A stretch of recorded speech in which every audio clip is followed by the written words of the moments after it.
let's get right into it. The 49ers is the first team we're going to talk about. What are your initial thoughts on the 49ers as we kind of get into this here? So the biggest question about this team is, can they stay healthy? Yeah.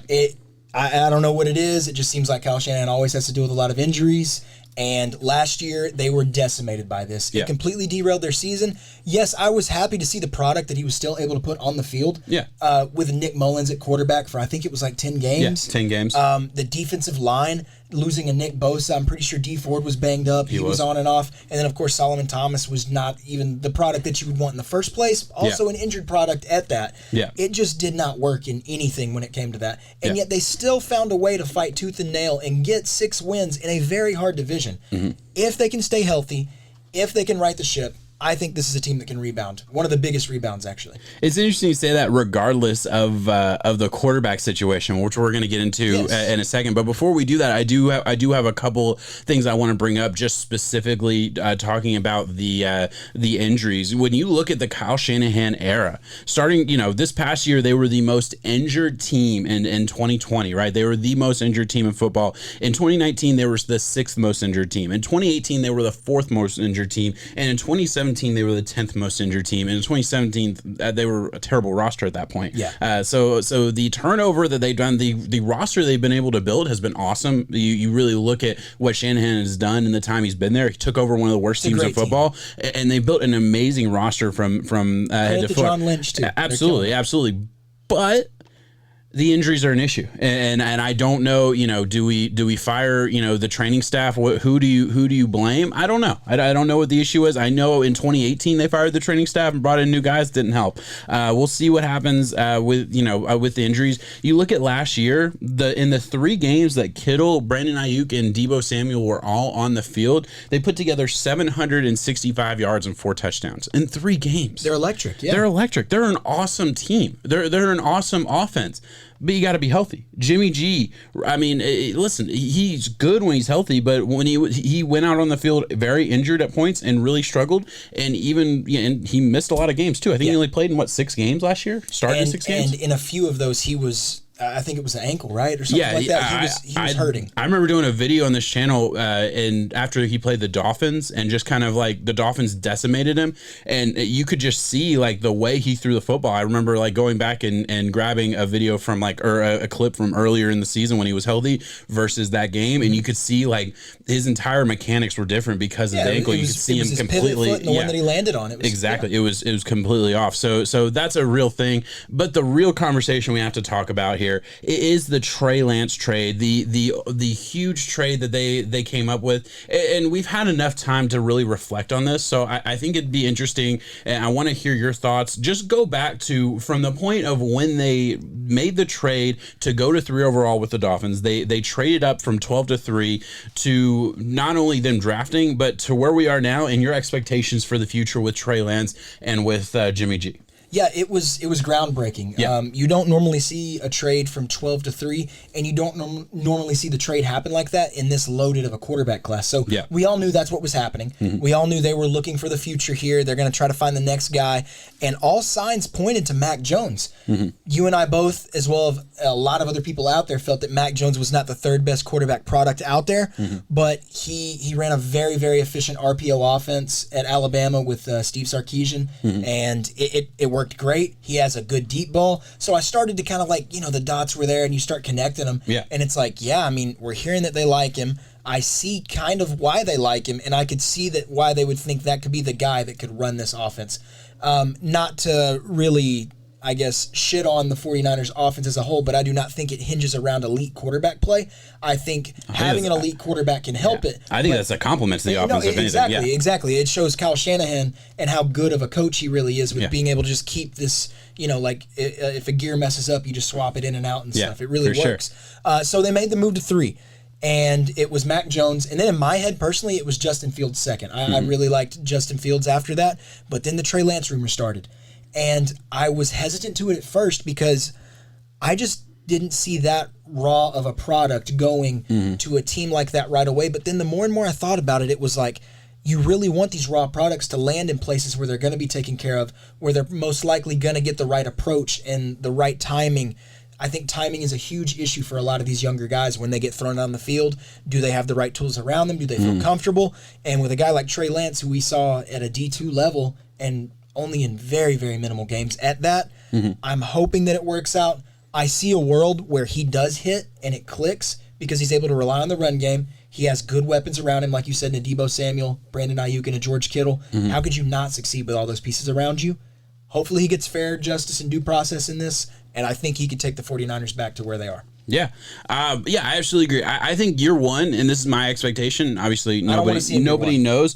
I think it's going to be kind of a Lamar Jackson situation. I don't know if you remember with, when in, that for his rookie year, they threw him in small moments. Like they had a package for Lamar Jackson while Joe Flacco was still the main quarterback.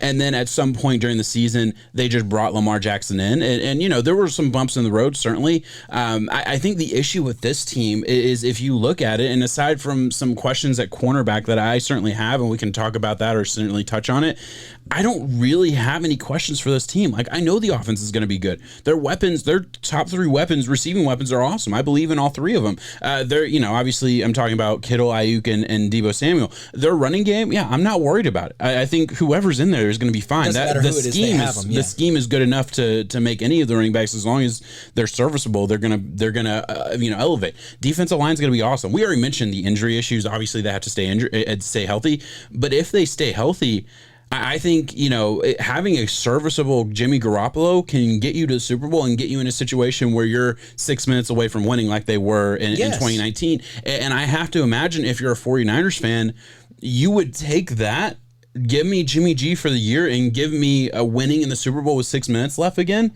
than, taking the chance with a very raw prospect at a Trey Lance. Now, I do expect Trey Lance to get in there. I do. I think it's going to happen. Oh, yeah. You don't draft him 3 overall for him to not see the field this year. That's the big difference. He's going to see the field at some points. Yeah. But I think it's going to kind of be a gimmicky thing. They're going to bring him in. So. Yeah, and then I mentioned Lamar Jackson. The big difference between these two scenarios, Lamar Jackson was drafted 32 overall. We know what he is now, and that's great. But at the time, if they would have missed on Lamar Jackson, nobody's losing their job. Nothing really happens. Trey Lance, you traded. You basically spent 3 first-round picks and a third on Trey Lance.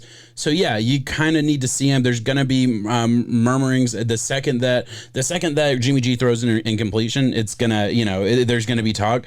I think at the end of the day, you have the out that Jimmy G's probably going to get hurt because he has a lot, that'll probably certainly is a possibility of how Trey Lance gets on there. I don't know. I certainly think it's interesting. There's a lot more to talk about with this team other than the quarterback, and that quarterback conversation has been done to death. So if you're good, do you have anything else to add there? Yeah, well, let's move right along here towards some other things I want to talk about with this 49ers football team, and that is just looking at the key numbers and looking at I want to talk about how unlucky they were, not only with injuries, but also I thought this was such an interesting stat. They were third worst in recovered fumbles, right? And that's a stat where recovered fumbles, it's kind of a randomy it's just, you never really know. It wasn't like the 49ers are bad at recovering fumbles, or they're less skilled at something. Catching bad bounces. Yeah, exactly. That's just a bad bounce here and there. So I thought that was interesting. I also thought, obviously most injured. I did think, their defense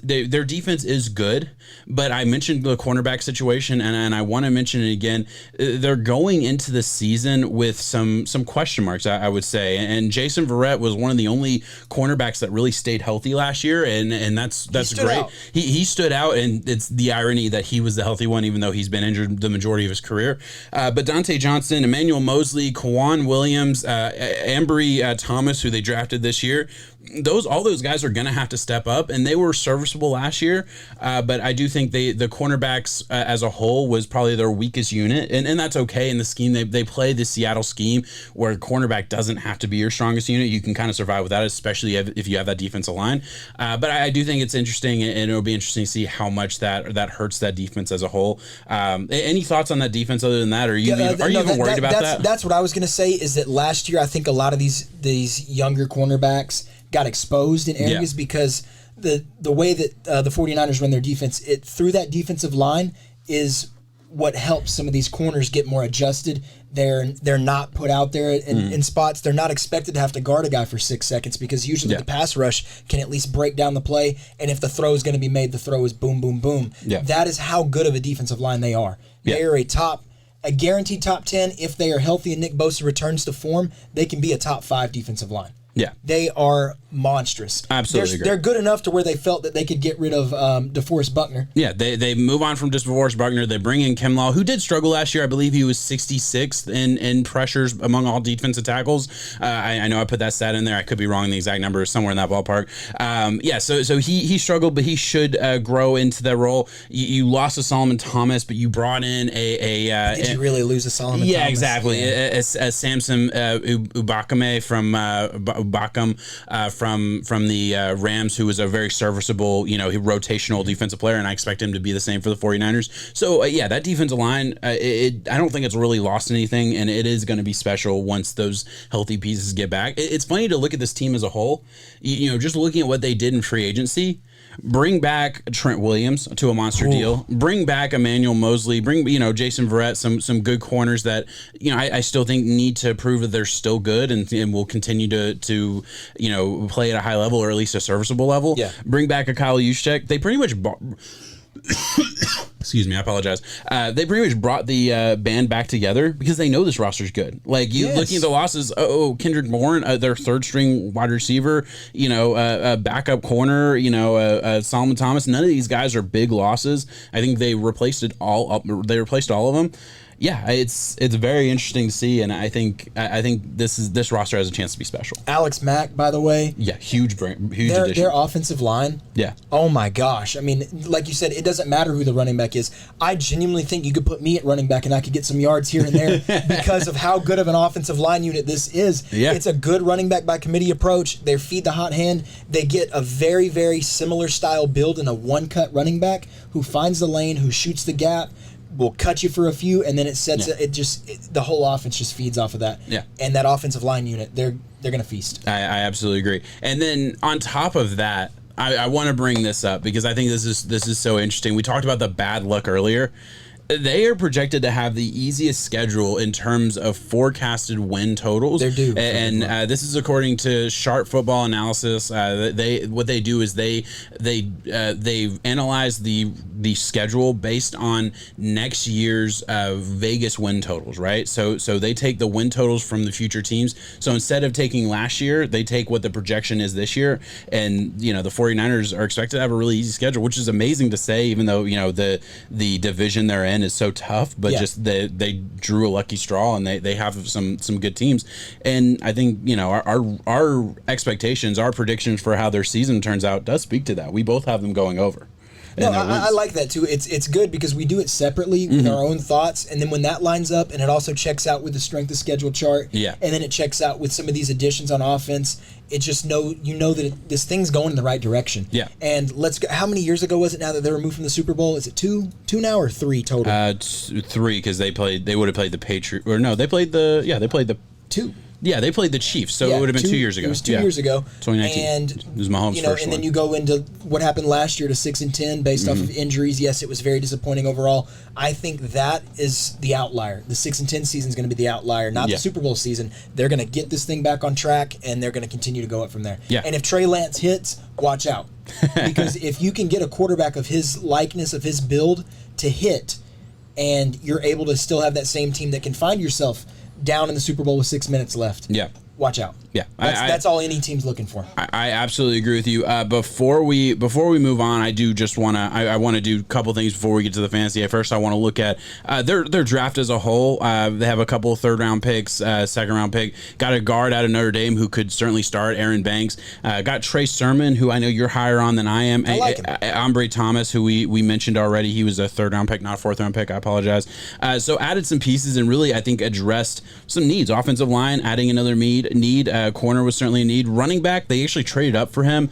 I didn't see that. I didn't see him as a perfect fit, and I certainly didn't see that as their biggest need. But an interesting pick. Did you want to touch on that at all? Or what are your expectations for him? I really like Trey Sermon a lot. Yeah. When it comes to a fantasy outlook, it's a running back by committee approach, and you never know how it's going to go. And as much as I like Trey Sermon, I could have listed teams that he would have gone to. He does not fit the one-cut style role that I think of when I think of the 49ers and how they do their backs. He's a little bit more of a bigger build, a little bit more of a downhill runner sometimes, and I mean, I see why they would do it. I think he's a great talent. It just doesn't fit the bill that I'm used to seeing. Yeah, but honestly, dude, because I will say this, and it's funny because listen, I wasn't super high on him. Did not think he was. I thought he was a 4th to 5th round guy, so I wasn't like far off. He was drafted at the end of the 3rd round for the most part, so I like wasn't incredibly off on him. But I certainly wouldn't have guessed the 49ers. There's a spot he can hit though. It's he's gonna be really good on this team. So like I stand by my assessment, but I also say like like he's gonna be great. Like, he's gonna get touches. Exactly. Yes. I will say though, and I did find this stat in my research, and I just wanted to bring it up.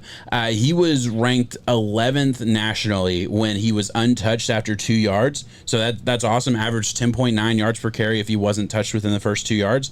He was ranked 108th and averaged 0.4 yards when he was touched at or behind the line of scrimmage. Doesn't break tackles. Does not. Stat. Yeah, exactly. I think that is a big stat, but that stat kind of speaks to exactly what he's good at and exactly why I think he'll fit with the 49ers, because this scheme is going to get those first 2 yards open. This scheme is going to get the first 5 yards open. He's a downhill. Let him get going.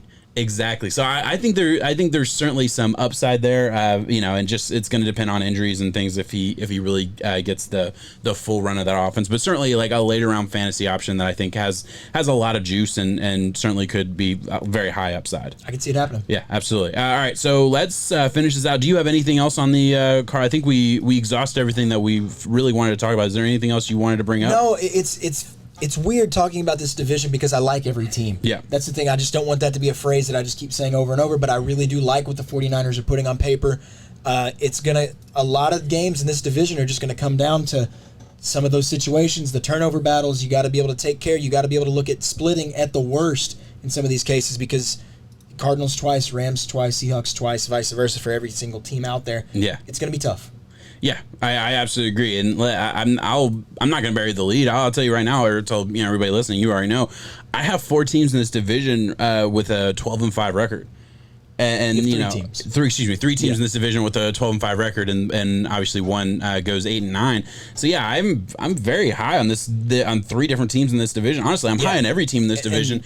One team draws the short straw, but the 49ers, I don't know how it's going to go. There's going to be some very, very interesting divisional games this year that say a lot about, how the playoffs are broken down, and a lot of other things. I feel the exact same, man. That's why I was bringing up those small games, those Sunday night ones when the 49ers are going to Seattle, got to take care of business. Yeah. You drop some of those here and there. Next thing you know, it takes your 12 win to a 10 win, and then the other team in your division. This is going to be a dog eat dog division. Yeah, the best one in football. Yeah. Oh, I don't even think it's close. This is certainly the best. There's arguments. I like the AFC North a little bit with the Steelers, Browns, and Ravens going at it, but this one has 4 teams that could legitimately make some noise. Can I ask you something? This is off topic on what we were planning, but I do want to mention it. I'm big in what is the first four games of the season? What's the first 4 or 5 games of the season? How does the team get off? And does that, because I think that can have a good impact on the rest of the season, but also in a division that we're projecting to be so tight. Obviously, I mentioned I have 3 teams going 12-5, but you also think that's going to be a really tight race. Yeah. Do you think San Francisco getting to play Detroit, Philly, Green Bay, Seattle, and Arizona, those first 5 games, specifically really those first 3 games, in Green Bay possibly without Aaron Rodgers, do you think that's a huge leg up in just the way this entire season could play out? Meanwhile, Seattle has to play, the Colts, Seattle's Titans, and Minnesota. Those first 3 games, that's a tough road. Those games are all winnable, but they're also losable. And then the Rams having to play Chicago, Indianapolis, and Tampa Bay. Again, 2 games I would certainly say are very losable, also very winnable. I would say as far as the first 3 games, San Francisco has a lead.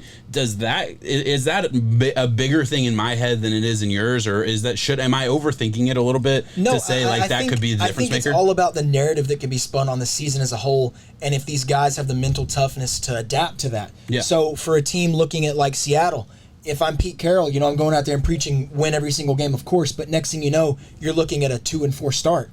There's a chance. I have them starting 2 and 2 and 3. Yeah. That's what there's a chance. So then at that point, you got to go, guys. That was just kind of a hard bit to chew right here. We got some good stuff coming. Let's get this thing going. Let's get this back together. Whereas the 49ers, I think they get a little lucky with Detroit and Philly right off the bat, and then they get a Green Bay team that has to travel all the way over to the West Coast and catch them.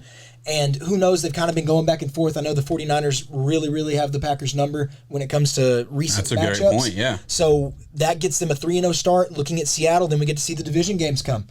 Who knows? Seattle, momentum and mental toughness are huge understatements in the NFL when it comes to that. Yes, if you can start out on a roll, the hot team wins. Absolutely. We saw it with Pittsburgh last year. I don't think anybody would sit here and say they were really a team that deserved to go 11-0, 10-0, whatever their start was. If we go back and look at that 11-0, I could find 4 or 5 that are like, oh, they're losing that one. Exactly. And granted, hindsight is 2020, but they got off to a fast start. Yes. And momentum built, and they won a bunch of games. Obviously, wheels fell off at the end, but yeah, I certainly think getting off to a fast start is a big thing, and I don't know. I just thought it was worth mentioning. Let's move right along to my projections here, and I'm going to let you look over. This is your first chance to look at them, and I'm going to kind of break it down about like how this works, just to explain to the audience here. What I did is I did give Trey Lance 70% of the touches, and I gave 70% of the production, and I gave Jimmy G 30%. And this is kind of how I break it down. I like to do it based on market share of touches, receptions, yards, and then that kind of feeds into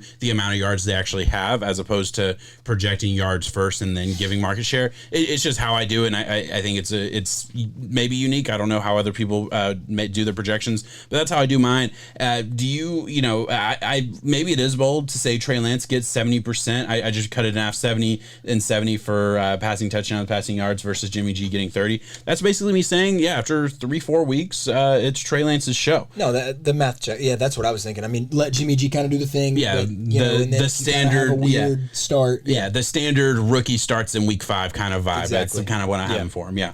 I gave him a good bit of 16 interceptions. 16 to 10, you see him struggling a little bit. Yeah, 16 and 10 touchdowns. I gave him a good amount of rushing yards and rushing touchdowns as well. I don't think he's going to blow it away, but I actually went back and looked at a Lamar Jackson, looked at some of the other rushing quarterback, again, I'm not comparing him to Lamar Jackson. Please don't hear what I'm not saying. But from a statistical standpoint, I wanted to go back and grab running quarterbacks that utilized it a lot earlier in their career. I do expect that from Trey Lance, so that's kind of what I looked at. And those kind of numbers are really where I got the bulk of that. Yeah, it's not going to be impressive. I do think he's going to struggle with interceptions early. I do think that 16 and 10 is about where I kind of expected. But I'm giving him 3,000 yards, or just under 3,000 yards. So that's pretty good to start your career. Obviously, good bit of rushing production. I don't know. Do you disagree with that? Do you hate that? No, I don't think that's too ambitious for Lance at all. I think that's very achievable if he's able to get the starts going. I mean, I think honestly, you might be a little too harsh on him in some areas, but then again, he's very raw. I mean, and I also kind of was harsh in the concept that I do think Jimmy G is going to have a good bit of rope. So I gave him that, starting week 5 kind of thought process, but also it's very it's so hard to project the quarterbacks when you don't know who's going to start week 1. You know what I mean? I think also when you look at evaluating rookie NFL quarterbacks, we have become so accustomed to seeing them come in and light the world on fire right away. Yeah. We are so quick to have that split-second snap judgment. Like, we saw Herbert. Mm-hmm. Oh, my God, he's a superstar. Yes, I do believe that, but look at a guy like Tua, who kind of just had more of a very conventional rookie season. It wasn't atrocious. Yeah, but compared to Herbert and a Burrow, of course not. But, there's the whole thing about Peyton Manning's rookie season, the whole thing about Drew Brees. There's a lot of amazing quarterbacks out there who get thrown out their first year and get chewed up and spit back. Yeah. Why are we so quick nowadays to just throw them away in the trash? Yeah. I feel like that's how it is nowadays. It's such a you hit or you don't right away. 1 to 2 years, and that's it. And that is literally it. I mean, you look at Dwayne Haskins, you look at Rosen. I mean, granted, now we have hindsight and we have a couple years where it's like, oh, well, they're shitty. Maybe they wouldn't have been if they had 3 or 4 years instead of 1 to 2. It's different. It's just different to think about how situational based it can be. Maybe they get one good start under their belt, and then that can just keep the whole thing going. Who knows? I hope it works for Trey Lance. We mentioned it with starting a season strong and how that can kind of carry over the rest of the season. I mean, that could be your entire career. Especially nowadays. You don't get the Peyton Manning. I mean, unless you are, projected to be. Like Trevor Lawrence will have that rope. Trevor Lawrence will. He could go out there and absolutely tank. Most guys don't get that. Exactly. Yeah, most guys don't get that. And if you suck year one, or if you don't, really show up to start, and you just end up being, it's tough. That's another thing. You almost said average. Yeah. They're not looking for average anymore. No. Jimmy G is average. The way that NFL GMs are evaluating now, if you do not have a quarterback from 1 through 8, and I would argue you could do a 1 through 10, you're not competing. Yeah. At the end of the day, it's going to be very, very hard for you to actually... You have to have a roster like the 49ers. Exactly. And look at where that got them, though. That got them to the point where they still lost the guy who was a 1 through 10 quarterback, who overall roster, the 49ers were a better team that year, especially on the defensive side of the ball. Yeah, oh yeah. But absolutely. the Chiefs had the quarterback. Chiefs had the quarterback, a couple pieces here and there, and they were able to put it together. Yeah. Teams are looking for the 1 through 10. Yeah, it makes it so competitive. I want to mention Raheem Mostert right here. I love what you've done based off of this. I mean, looking at him getting 1,100 yards, 9 touchdowns, and then he has almost 500 receiving. Yeah. That is a fantasy asset. That's him starting, and that's him not getting hurt. I guess that's kind of, and I did spread out the level a little bit with, obviously I did give Trey Sermon some touches. No, but 50%, he has, out of this running back committee, he's the clear starter, right? Yeah. Yeah, so that was absolutely my thought process. Okay, he's the clear starter. Let me give it to him. I'm trying to say, would you pull the trigger on him in fantasy football? Okay, yeah. I no, I wouldn't. Not early. Well, okay. What's his ADP? Give me a round. He's 4th round. He's 4th, 5th round.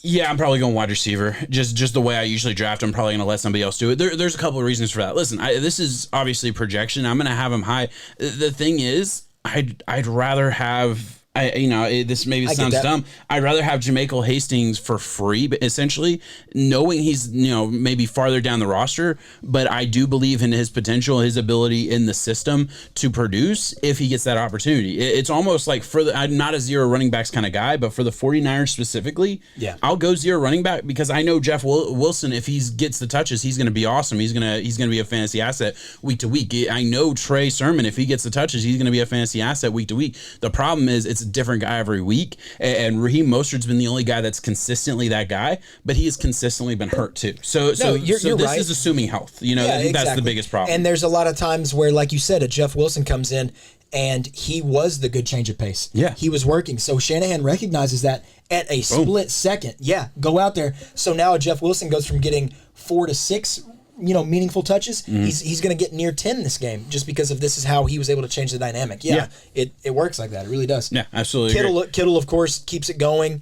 Honestly, I can see him getting I really like Kittle. Give him 140 targets, 104 receptions, and 1,100 receiving yards. No, of course. And basically 6 touchdowns. The targets are there for sure. I think if for looking at a Trey Lance, he could be the security blanket. Yeah. Oh, I absolutely agree. I was expecting a little bit of pushback, or at least wondering. I gave Brandon Ayuk the edge over Deebo Samuel. I gave Brandon Ayuk. I like Ayuk. Okay, yeah. So we're on the same page there. And granted, I know Deebo just had one injury riddled year, and maybe that's why everyone's turning their backs. But I do think Ayuk's the better player. I gave him 152 targets, basically led the team in targets by a small margin, but certainly led the team in targets. Gave him just under 100 receptions and just over 1,000 yards. And Deebo, has a serviceable year, certainly fantasy relevant, but I do think Ayuk is the guy to have in fantasy this year. I agree. I'm willing to pull the trigger on Ayuk. Yes. Wow, that's awesome. I do have one thing, and I thought we might touch on it. It never came up, so I wasn't gonna push it. But just looking at this, I'm wondering what your thoughts are, and I'm gonna switch over to this graphic here. Who's the number 3 for the 49ers? I have heard rave reviews about Mohamed Sanu. But Sanu was in and out last year. Yeah, Sanu's a traveling journeyman. He's struggled at times. Ever since he was traded from the Falcons for a 2nd round pick, he was cut by the Patriots. He was he went to the 49ers and was cut last year too. So and the only reason I know that is because I owned him in fantasy, and we're in kind of a deeper league. So I remember grabbing him, thinking, oh, this guy could be a sneaky guy on a hurt team. I actually think it's Richie James. I'm not buying into the Richie James. I'm buying into the Richie James. He can be serviceable, but it's Mohamed Sanu for me. Okay, interesting. Any thoughts on our boy Jalen Hurd? I put his name up there. Gotta stay healthy. Yeah, but just for anybody listening, he's a guy I know you played against. I didn't play, but he's in our little world. He's our little football world. That's where Jalen Hurd comes from. He was running over us in JV football. Exactly. So he's the only guy that we've at least seen in real life. For the most part, make it to that next level. And then he's had injury issues in his entire NFL career, but I'm hoping he gets a chance. I'd love to see him at least have a shot to do something. He's a guy who went from running back. He was just a monster in high school, really good, and he would have been drafted as a running back in college too. To be honest, I blame Butch Jones. Oh yeah, Butch Jones wouldn't let him switch to wide receiver. Demolished him. Yes, and Alvin Kamara. Yeah, I mean. Look at where both of those guys ended up being. Absolutely. All right, so I thought that was interesting. I would love to hear in the comments, who do you think the number 3 wide receiver is? We obviously disagree. It doesn't have to be one of the guys on this list. There's a lot of guys on that roster right now. Obviously, cut downs are going to happen. There could be a dark horse that we're not even thinking of. Love to hear your thoughts there. With that being said, I don't have anything else. Do you have anything else to talk about on this team or fantasy? I think we covered them. All right, perfect.